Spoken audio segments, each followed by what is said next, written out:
All eyes are on Delhi. जी हाँ, दिल्ली ते ने सब दिया नजरा।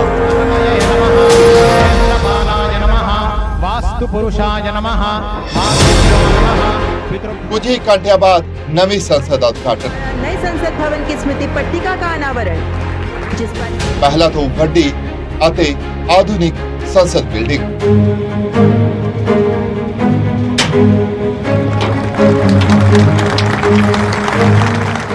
ਐਤਵਾਰ ਨੂੰ ਨਵੀਂ ਸੰਸਦ ਭਾਰਤ ਨੂੰ ਮਿਲਣ ਜਾ ਰਹੀ ਹੈ। ਲੋਕਤੰਤਰ ਦਾ ਮੰਦਿਰ ਪਹਿਲਾਂ ਤੋਂ ਵੀ ਵਿਸ਼ਾਲ ਅਤੇ ਆਧੁਨਿਕ ਬਣਾਇਆ ਗਿਆ ਹੈ। ਪ੍ਰਧਾਨ ਮੰਤਰੀ ਨਰਿੰਦਰ ਮੋਦੀ ਸੰਸਦ ਭਵਨ ਦਾ ਉਦਘਾਟਨ ਕਰਨਗੇ ਅਤੇ ਕਰੀਬ 105 ਸਾਲ ਪਹਿਲਾਂ ਬਣੀ ਪੁਰਾਣੀ ਭਾਰਤੀ ਪਾਰਲੀਮੈਂਟ ਨੂੰ ਨਵੀਂ ਅਤੇ ਵੱਡੀ ਪਾਰਲੀਮੈਂਟ ਨਾਲ ਬਦਲ ਦਿੱਤਾ ਜਾਵੇਗਾ।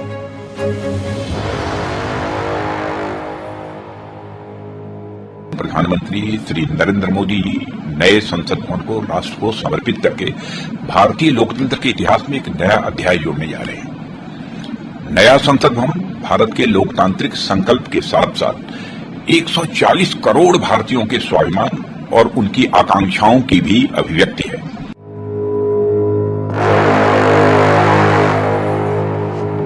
ਤੇ ਸ਼ੁਰੂ ਹੋਵੇਗਾ ਬੁਲੰਦ ਭਾਰਤ ਦੀ ਬੁਲੰਦ ਇਮਾਰਤ ਦਾ ਨਵਾਂ ਚੈਪਟਰ। ਅੱਜ ਦੇ ਇਸ ਖਾਸ ਪ੍ਰੋਗਰਾਮ 'ਚ ਉਦਘਾਟਨ ਤੋਂ ਪਹਿਲਾਂ ਤੁਹਾਨੂੰ ਸੈਰ ਕਰਾਵਾਂਗੇ ਨਵੇਂ ਸੰਸਦ ਭਵਨ ਦੀ। ਜਾਣਾਂਗੇ ਪਹਿਲਾਂ ਨਾਲੋਂ ਇਹ ਭਵਨ ਵੱਖਰਾ ਕਿਉਂ ਹੈ ਅਤੇ ਕਿਵੇਂ ਹੈ,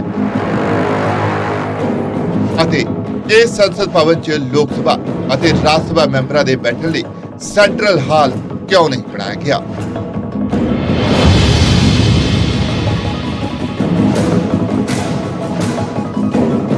ਸਭ ਤੋਂ ਪਹਿਲਾਂ ਝਾਤ ਮਾਰਾਂਗੇ ਨਵੀਂ ਅਤੇ ਪੁਰਾਣੀ ਬਿਲਡਿੰਗ ਦੀ ਬਣਤਰ ਅਤੇ ਦੋਵਾਂ ਨੂੰ ਬਣਾਉਣ ਤੇ ਆਏ ਖਰਚ ਉੱਪਰ।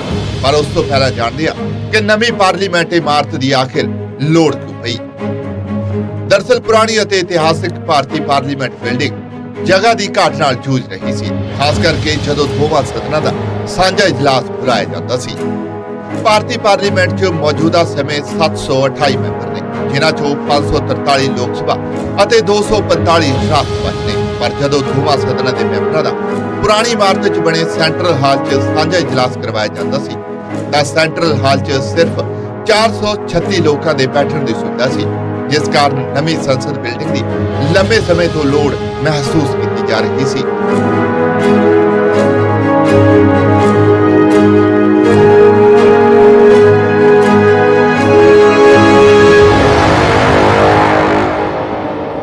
ਤੇ ਨਵੀਂ ਸੰਸਦ 'ਚ ਸੈਂਟਰਲ ਹਾਲ ਨਹੀਂ ਬਣਾਇਆ ਗਿਆ। ਆਖਿਰ ਅਜਿਹਾ ਕਿਉਂ ਕਿ ਹੁਣ ਸਾਂਝੇ ਇਜਲਾਸ ਨਹੀਂ ਹੋਣਗੇ? ਇਸ ਸਭ ਬਾਰੇ ਕੁਝ ਹੀ ਮਿੰਟਾਂ 'ਚ ਜਾਣਨਾ ਪਾਵਾਂਗੇ।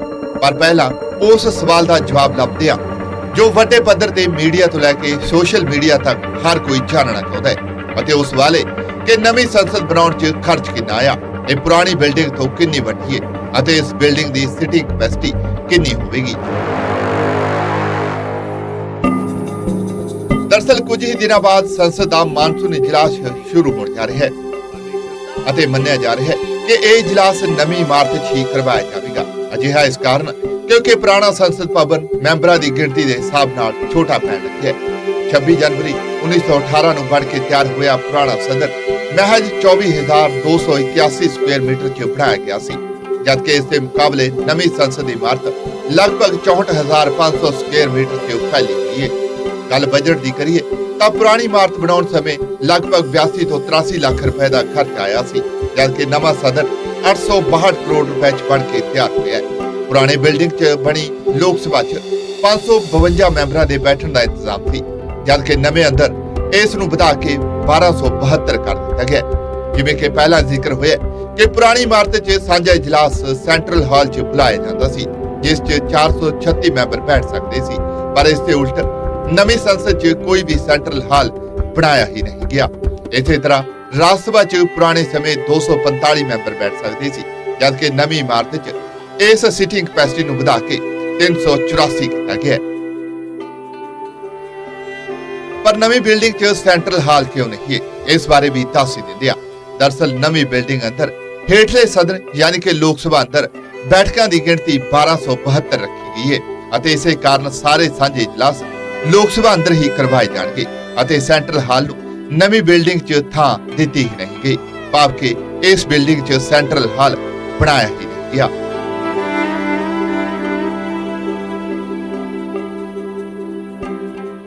संसद भवन की नई बिल्डिंग बनकर तैयार है। देश के प्रधानमंत्री नरेंद्र मोदी इस नई बिल्डिंग का उद्घाटन करेंगे। तस्वीरों के माध्यम से आप देख सकते हैं कि संसद भवन की इस नई इमारत के बगल में आपको नजर आएगा संसद भवन की वो पुरानी इमारत जहां से कई ऐतिहासिक फैसलों को अंजाम दिया गया। कई ऐतिहासिक बिल इस संसद भवन के पटल से पारित किए गए।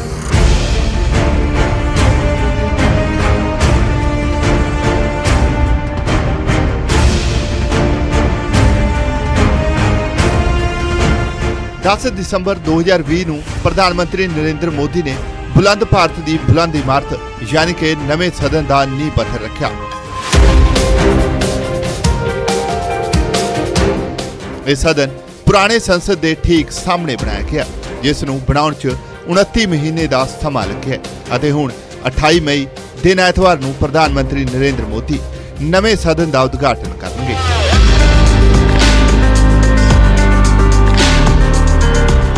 ਤੁਸੀਂ ਹੁਣ ਤੱਕ ਨਵੇਂ ਸਦਨ ਬਾਰੇ ਬਹੁਤ ਕੁਝ ਪੜ੍ਹਿਆ ਜਾਂ ਸੁਣਿਆ ਹੋਵੇਗਾ, ਪਰ ਨਿਊਜ਼ 18 ਤੁਹਾਨੂੰ ਉਦਘਾਟਨ ਤੋਂ ਪਹਿਲਾਂ ਨਵੇਂ ਸਦਨ ਦੀ ਸੈਰ ਕਰਾਏਗਾ ਅਤੇ ਹਰ ਹਿੱਸੇ ਦੀ ਖਾਸੀਅਤ ਵੀ ਦੱਸੇਗਾ।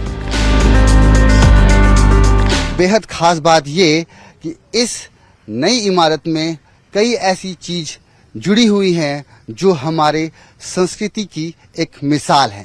आप देख सकते हैं कि नई संसद भवन की इमारत पर सबसे ऊपर अशोक चिन्ह लगाया गया है, जो कि भारत की संस्कृति की एक अनोखी पहचान है।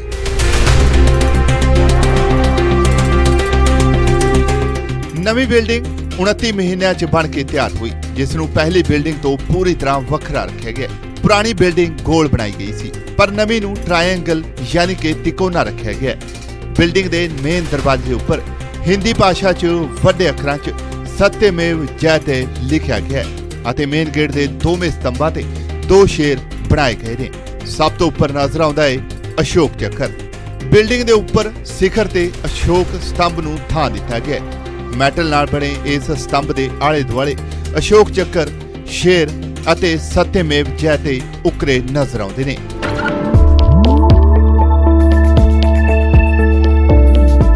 ਬਿਲਡਿੰਗ ਦੇ ਆਲੇ ਦੁਆਲੇ ਵੱਡੀ ਰੋਡ ਦੀ ਉਸਾਰੀ ਕੀਤੀ ਗਈ ਹੈ, ਜੋ ਕਿ ਪੁਰਾਣੀ ਬਿਲਡਿੰਗ ਦੇ ਗੇਟ ਨੂੰ ਵੀ ਲੱਗਦੀ ਹੈ।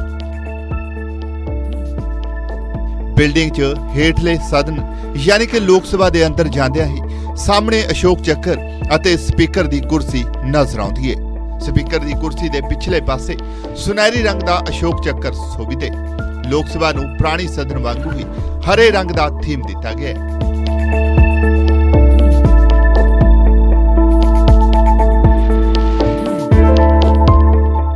ਸੰਸਦ ਮੈਂਬਰਾਂ ਲਈ ਹਰ ਇੱਕ ਕੁਰਸੀ ਤੇ ਲੈਪਟਾਪ ਦੀ ਸੁਵਿਧਾ ਦਿੱਤੀ ਗਈ ਹੈ। ਮੋਰ ਦੇ ਖੰਭਾਂ ਦੀ ਝਲਕ ਬਿਲਡਿੰਗ ਦੀ ਕਾਰੀਗਰੀ ਨੂੰ ਹੋਰ ਵੀ ਚਾਰ ਚੰਨ ਲਾ ਦਿੰਦੀ ਹੈ। ਖੁੱਲੀ ਡੁੱਲੀ ਬਿਲਡਿੰਗ ਅਤੇ ਵੱਡੀ ਸੀਟਿੰਗ ਕਪੈਸਿਟੀ ਇਸ ਸਦਨ ਨੂੰ ਬੇहद ਖਾਸ ਬਣਾਉਂਦੀ ਹੈ।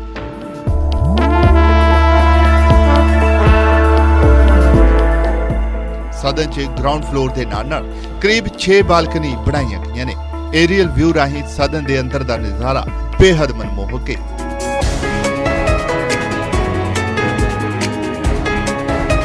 ਤੇ ਹੁਣ ਗੱਲ ਉੱਪਰਲੇ ਸਦਨ ਯਾਨੀ ਕਿ ਰਾਜ ਸਭਾ ਦੀ। ਰਾਜ ਸਭਾ ਨੂੰ ਲਾਲ ਅਤੇ ਸੁਨਹਿਰੀ ਰੰਗ ਦੀ ਥੀਮ ਨਾਲ ਸਜਾਇਆ ਗਿਆ। ਮੈਂਬਰਾਂ ਦੇ ਬੈਠਣ ਤੋਂ ਲੈ ਕੇ ਸਪੀਕਰ ਦੀ ਚੇਅਰ ਤੱਕ ਲਾਲ ਰੰਗ ਨਜ਼ਰ ਆਉਂਦਾ ਹੈ, ਜਦਕਿ ਸਦਨ ਦੀਆਂ ਕੰਧਾਂ ਤੇ 골ਡਨ ਰੰਗ ਦੀ ਨਕਾਸ਼ੀ ਕੀਤੀ ਗਈ ਹੈ।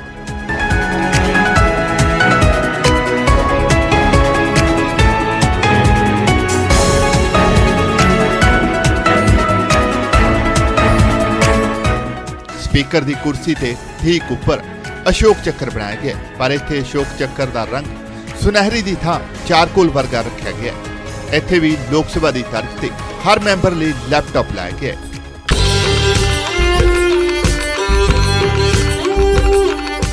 ਸਦਨ ਦੇ ਵਿਚਕਾਰ ਕਨਸਟੀਟਿਊਸ਼ਨਲ ਹਾਲ ਬਣਾਇਆ ਗਿਆ, ਜਿਸ ਦੇ ਉੱਪਰ ਅਸ਼ੋਕ ਸਤੰਭ ਲਾਇਆ ਗਿਆ ਹੈ। ਕਨਸਟੀਟਿਊਸ਼ਨਲ ਹਾਲ ਦੇ ਇੱਕ ਪਾਸੇ ਲੋਕ ਸਭਾ ਅਤੇ ਉਸ ਦਾ ਸੈਰੀਮੋਨੀਅਲ ਐਂਟਰੈਂਸ ਹੈ, ਜਦਕਿ ਹਾਲ ਦੇ ਦੂਜੇ ਪਾਸੇ ਰਾਜ ਸਭਾ ਅਤੇ ਉਸ ਦਾ ਸੈਰੀਮੋਨੀਅਲ ਐਂਟਰੈਂਸ ਹੈ। ਇਸ ਤੋਂ ਇਲਾਵਾ ਕਨਸਟੀਟਿਊਸ਼ਨਲ ਹਾਲ ਦੀ ਤੀਜੀ ਸਾਈਡ ਸੈਂਟਰਲ ਲੌਂਜ ਹੈ ਅਤੇ ਕੁਝ ਥਾਂ ਖਾਲੀ ਵੀ ਰੱਖੀ ਗਈ ਹੈ। ਪਰ ਇੰਨਾ ਹੀ ਨਹੀਂ, ਇਹ ਬਿਲਡਿੰਗ ਆਧੁਨਿਕ ਅਤੇ ਖੂਬਸੂਰਤ ਹੈ, ਉਸ ਦੇ ਨਾਲ ਉਨੀ ਹੀ ਵਿਲੱਖਣ ਵੀ ਹੈ, ਕਿਉਂਕਿ ਦੇਸ਼ ਭਰ ਤੋਂ ਮੰਗਵਾਇਆ ਵੱਖੋ ਵੱਖਰਾ ਸਮਾਨ ਨਵੀਂ ਸੰਸਦ ਦੇ ਨਿਰਮਾਣ ਲਈ ਵਰਤਿਆ ਗਿਆ ਹੈ।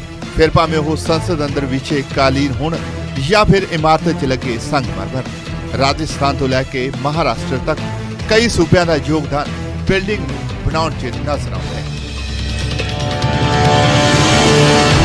आपको बता दूं कि इस संसद भवन की इमारत में बहुत कुछ है जो कि बेहद खास है। जैसे कि हम बात करें, नए संसद भवन में उत्तर प्रदेश के मिर्जापुर की कालीन का इस्तेमाल किया गया है। वहीं महाराष्ट्र के नागपुर से लाई गई सागौन की लकड़ी का भी यहाँ पर इस्तेमाल किया है। वहीं बात करें राजस्थान के सन मथुरा से प्राप्त किया गया लाल सफेद बलुआ पत्थर भी इस संसद भवन की इमारत की बनावट में इस्तेमाल किया गया है।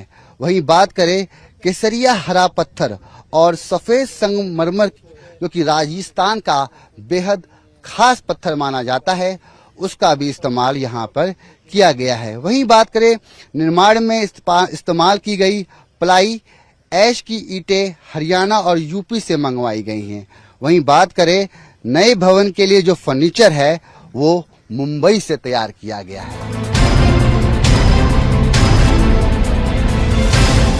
ਪਰ ਇਹ ਨਵੀਂ ਅਤੇ ਬੁਲੰਦ ਇਮਾਰਤ ਉਦਘਾਟਨ ਦੇ ਨਾਲ ਹੀ ਇੱਕ ਵੱਡਾ ਰਿਕਾਰਡ ਵੀ ਆਪਣੇ ਨਾਮ ਕਰ ਲਵੇਗੀ ਅਤੇ ਉਹ ਰਿਕਾਰਡ ਹੈ ਕਿ ਉਦਘਾਟਨ ਦੇ ਨਾਲ ਹੀ ਭਾਰਤੀ ਪਾਰਲੀਮੈਂਟ ਦੁਨੀਆ ਦੀ ਚੌਥੀ ਸਭ ਤੋਂ ਵੱਡੀ ਪਾਰਲੀਮੈਂਟ ਬਣ ਜਾਵੇਗੀ। ਚਾਈਨਾ ਦੀ ਨੈਸ਼ਨਲ ਪੀਪਲ ਕਾਂਗਰਸ ਬਿਲਡਿੰਗ ਦੁਨੀਆ ਦੀ ਸਭ ਤੋਂ ਵੱਡੀ ਪਾਰਲੀਮੈਂਟ ਹੈ, ਜਿਸ 'ਚ 2980 ਮੈਂਬਰਾਂ ਦੇ ਬੈਠਣ ਦੀ ਸੁਵਿਧਾ ਹੈ, ਜਦਕਿ ਦੂਜੇ ਨੰਬਰ ਤੇ ਰੋਮਾਨੀਆ ਅਤੇ ਤੀਜੇ ਨੰਬਰ ਤੇ ਅਮਰੀਕਾ ਆਉਂਦਾ ਹੈ ਅਤੇ ਹੁਣ ਭਾਰਤ ਦਾ ਨਾਮ ਵੀ ਇਹਨਾਂ ਦੇਸ਼ਾਂ ਦੀ ਸੂਚੀ 'ਚ ਸ਼ੁਮਾਰ ਹੋ ਜਾਵੇਗਾ।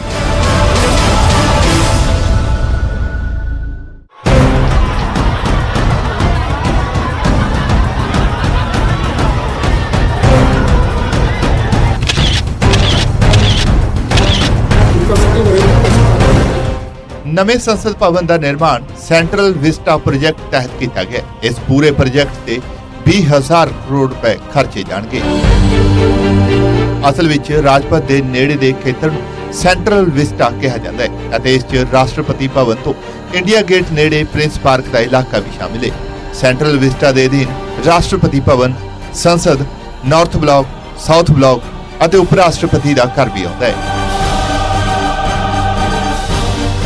ਪਰ ਨਵੀਂ ਬਿਲਡਿੰਗ ਨੇ ਨਵਾਂ ਵਿਵਾਦ ਵੀ ਛੇੜ ਦਿੱਤਾ ਹੈ ਅਤੇ ਵਿਵਾਦ ਸੰਸਦ ਦੇ ਉਦਘਾਟਨ ਨੂੰ ਲੈ ਕੇ ਹੋਇਆ ਹੈ। ਨਵੀਂ ਸੰਸਦ ਬਿਲਡਿੰਗ ਦੇ ਉਦਘਾਟਨ ਸਮਾਗਮ ਤੋਂ ਵਿਰੋਧੀ ਧਿਰਾਂ ਨੇ ਪਾਸਾ ਵੱਟ ਲਿਆ। ਹਾਲਾਂਕਿ ਪ੍ਰਧਾਨ ਮੰਤਰੀ ਇਸ ਬਿਲਡਿੰਗ ਦਾ ਉਦਘਾਟਨ ਕਰਨਗੇ, ਪਰ ਦੂਜੇ ਪਾਸੇ ਵਿਰੋਧੀ ਧਿਰਾਂ ਸੰਸਦ ਦਾ ਉਦਘਾਟਨ ਰਾਸ਼ਟਰਪਤੀ ਦ੍ਰੋਪਦੀ ਮੁਰਮੂ ਤੋਂ ਕਰਵਾਉਣ ਦੀ ਮੰਗ ਕਰ ਰਹੀਆਂ ਨੇ।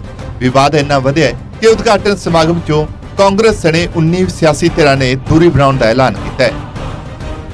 ਇਹਨਾਂ ਧਿਰਾਂ ਵਿੱਚ Congress, Aam Aadmi party, Samajwadi party, Rashtriya Janata Dal, Trinamool Congress, Janata Dal United, National Congress party, Shiv Sena, Rashtriya Lok Dal, Dravida Munnetra Kazhagam, Communist party of India, Jharkhand Mukti Morcha, Kerala Congress, Viduthalai Chiruthaigal Katchi, Communist party of India, Indian union Muslim league, national conference, revolutionary socialist party, Marumalarchi, Dravida Munnetra काजागम भी शामिल ने।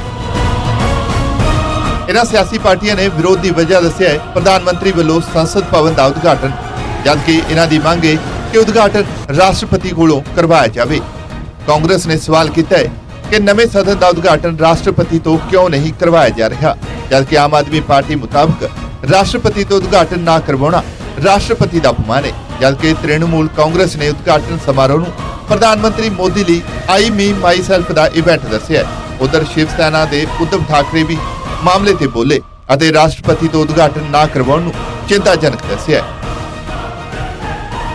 संवैधानिक रूप में उचित नहीं है कि राष्ट्रपति को इतने बड़े फैसले से बाहर रखा जाए। दुर्भाग्य की बात है कि पूर्व राष्ट्रपति रामनाथ कोविंद जी को वो सब अवसर नहीं मिला, सम्मान मिलना चाहिए। अब वो नींव पत्थर रखा गया, उसमें नहीं बुलाए, हालांकि रखना उनको चाहिए था। अब उद्घाटन हो रहा है उसमें भी नहीं। तो एक सैद्धांतिक बात है। हमारा मत है कि संविधान का सम्मान नहीं हो रहा और ये न्यायोचित नहीं है। माननीय प्रधानमंत्री जी को, राष्ट्रपति जी को आग्रह करके सम्मान से बुलाना चाहिए। भारत के प्रधानमंत्री नरेंद्र मोदी जी ने एक नहीं 2 महामहिम राष्ट्रपतियों का अपमान किया। जब शिलान्यास था उस वक्त तत्कालीन राष्ट्रपति श्री रामनाथ कोविंद जी को कार्यक्रम में नहीं बुलाया गया, नहीं आमंत्रित किया गया, और अब जब उद्घाटन का समय है उस वक्त भी महामहिम राष्ट्रपति श्रीमती द्रौपदी मुर्मू जी को नहीं बुलाया जा रहा है। ਨਵੇਂ ਸੰਸਦ ਭਵਨ ਦੇ ਉਦਘਾਟਨ ਦਾ ਵਿਰੋਧ ਕਰਨ ਵਾਲੇ ਵਿਰੋਧੀਆਂ ਨੂੰ ਕੇਂਦਰ ਸਰਕਾਰ ਨੇ ਜਵਾਬ ਵੀ ਦਿੱਤਾ ਹੈ। ਕੇਂਦਰੀ ਮੰਤਰੀ ਰਾਜਨਾਥ ਸਿੰਘ ਦੇ ਮੁਤਾਬਕ ਭਾਰਤ ਸਰਕਾਰ ਨੇ ਸਾਰੀਆਂ ਸਿਆਸੀ ਧਿਰਾਂ ਨੂੰ ਸੱਦਾ ਦਿੱਤਾ ਹੈ। ਉਹਨਾਂ ਕਿਹਾ ਹੈ ਕਿ ਸਿਆਸਤ ਆਪਣੀ ਥਾਂ ਤੇ ਚੱਲਦੀ ਰਹੇਗੀ ਅਤੇ ਇਸ ਮਾਮਲੇ ਨੂੰ ਸਿਆਸਤ ਦੇ ਨਾਲ ਨਹੀਂ ਜੋੜਨਾ ਚਾਹੀਦਾ। द्वारा नए संसद भवन की स्मृति पट्टिका का अनावरण, जिस पर अंकित है 10 दिसंबर 2020। संसद भवन का उद्घाटन एक ऐतिहासिक अवसर है जो अब 21वीं सदी में दोबारा नहीं आने वाला है, और इस शुभ अवसर पर संसद या राष्ट्रपति को विवाद में लाने से किसी को भी बचना चाहिए। तकनीकी दृष्टि से यह संसद का कोई सत्र नहीं बुलाया गया है, यह तो संसद भवन के उद्घाटन का समारोह है। अतः हमें संवैधानिक सत्र और सार्वजनिक समारोह का अंतर समझना चाहिए। राजनीतिक विरोध के अनेक अवसर आते जाते रहेंगे, और मैं यही आग्रह करूंगा कि जिन दलों ने समारोह के बहिष्कार का निर्णय लिया है वे अपने फैसले पर राजनीतिक लाभ हानि से परे जाकर वह पुनर्विचार करें। ਪਰ ਇਹ ਵੀ ਨਹੀਂ ਕਿ ਇਸ ਉਦਘਾਟਨ ਸਮਾਗਮ 'ਚ ਕੋਈ ਵੀ ਨਹੀਂ ਜਾ ਰਿਹਾ। ਕਈ ਅਜਿਹੀਆਂ ਧਿਰਾਂ ਵੀ ਨੇ ਜੋ ਪਹਿਲਾਂ ਹੀ ਸੰਸਦ ਦੀ ਘੁੰਡ ਚਕਾਈ 'ਚ ਸ਼ਾਮਿਲ ਹੋਣ ਦਾ ਐਲਾਨ ਕਰ ਚੁੱਕੀਆਂ ਸੀ। ਇਹਨਾਂ 'ਚ ਭਾਜਪਾ ਤੋਂ ਇਲਾਵਾ ਸ਼੍ਰੋਮਣੀ ਅਕਾਲੀ ਦਲ, ਬਹੁਜਨ ਸਮਾਜ ਪਾਰਟੀ, ਜੇਜੇਪੀ, ਸ਼ਿਵ ਸੈਨਾ ਸ਼ਿੰਦੇ, ਬੀਜੇਡੀ, टीडीपी, वाईएसआरसीपी, जेडीएस, लोक जनशक्ति पार्टी, आरपीआई ਅਤੇ AIADMK ਸ਼ਾਮਿਲ ਨੇ। ਦੇਖੋ ਗੱਲ ਹੈ ਕਿ ਦੇਸ਼ ਦੀ ਜਿਹੜੀ ਪਾਰਲੀਮੈਂਟ ਦੀ ਨਵੀਂ ਬਿਲਡਿੰਗ ਹੈ ਉਹਦਾ ਉਦਘਾਟਨ ਹੋ ਰਿਹਾ ਜੀ, ਔਰ ਦੇਸ਼ ਵਾਸਤੇ ਇੱਕ ਬੜਾ ਵੱਡਾ ਹਿਸਟੋਰਿਕ ਮੌਕਾ ਹੈ। ਇਸ ਕਰਕੇ ਪਾਰਟੀਆਂ ਨੂੰ ਚਾਹੀਦਾ ਹੈ ਕਿ ਬਾਕੀ ਛੋਟੀਆਂ ਗੱਲਾਂ ਤੋਂ ਉੱਪਰ ਉੱਠ ਕੇ ਇਹ ਇੱਕ ਦੇਸ਼ ਦੀ ਵੱਡੀ ਪ੍ਰਾਪਤੀ ਹੈ ਕਿ ਤੁਸੀਂ ਪਹਿਲੀ ਵਾਰੀ ਆਪਣੀ ਪਾਰਲੀਮੈਂਟ ਦੀ ਬਿਲਡਿੰਗ ਆਪ ਬਣਾਈ ਹੈ। ਇਸ ਕਰਕੇ ਸਾਰਿਆਂ ਨੂੰ ਖੁਸ਼ ਹੋ ਕੇ ਇਹਦੇ ਵਿੱਚ ਪਾਰਟਿਸਿਪੇਟ ਕਰਨਾ ਚਾਹੀਦਾ। ਸੋ ਸ਼੍ਰੋਮਣੀ ਅਕਾਲੀ ਦਲ ਤਾਂ ਇਹਦੇ ਵਿੱਚ ਪਾਰਟਿਸਿਪੇਟ ਕਰੇ। ਕਰ ਸਿਆਸਤ ਨਾਲੋਂ ਨਾਲ ਚੱਲ ਰਹੀ ਹੈ, ਪਰ ਕੁਝ ਹੀ ਘੰਟਿਆਂ ਬਾਅਦ ਨਵੀਂ ਸੰਸਦ ਦੀ ਘੁੰਡ ਚੁਕਾਈ ਹੋ ਜਾਵੇਗੀ। ਪਰ ਇੱਥੇ ਸਵਾਲ ਇਹ ਵੀ ਬਣਦਾ ਹੈ ਕਿ ਜੇਕਰ ਨਵੀਂ ਬਿਲਡਿੰਗ ਬਣ ਗਈ ਹੈ ਅਤੇ ਸਾਰੇ ਸੈਸ਼ਨ ਇਸੇ ਬਿਲਡਿੰਗ 'ਚ ਹੋਣਗੇ ਤਾਂ ਫਿਰ ਪੁਰਾਣੀ ਸੰਸਦ ਭਵਨ ਦਾ ਕੀ ਹੋਵੇਗਾ? ਕੀ ਇਸ ਇਮਾਰਤ ਨੂੰ ਢਾਹ ਦਿੱਤਾ ਜਾਵੇਗਾ ਜਾਂ ਫਿਰ ਇਸ ਨੂੰ ਕਿਸੇ ਮਿਊਜ਼ੀਅਮ ਵਾਂਗੂ ਇਸਤੇਮਾਲ ਕੀਤਾ ਜਾਵੇਗਾ? ਹਾਲਾਂਕਿ ਇਹਨਾਂ ਸਵਾਲਾਂ ਦੇ ਜਵਾਬਾਂ ਬਾਰੇ ਕੋਈ ਅਧਿਕਾਰਿਕ ਪੁਸ਼ਟੀ ਤਾਂ ਨਹੀਂ ਮਿਲਦੀ, ਪਰ ਕਿਹਾ ਜਾ ਰਿਹਾ ਹੈ ਕਿ ਪੁਰਾਣੇ ਸੰਸਦ ਭਵਨ ਦੀ ਵਰਤੋਂ ਸੰਸਦੀ ਸਮਾਗਮਾਂ ਲਈ ਕੀਤੀ ਜਾਵੇਗੀ। ਕੁੱਲ ਮਿਲਾ ਕੇ ਭਾਰਤ ਵਾਸੀ ਚੰਦ ਘੰਟਿਆਂ ਬਾਅਦ ਨਵੇਂ ਇਤਿਹਾਸਕ ਪਲਾਂ ਦੇ ਗਵਾਹ ਬਣਨਗੇ। ਦਿੱਲੀ ਤੋਂ ਰਵੀ ਮਿਸ਼ਰਾ ਦੇ ਨਾਲ ਬਿਊਰੋ ਰਿਪੋਰਟ, ਨਿਊਜ਼ 18 ਪੰਜਾਬ।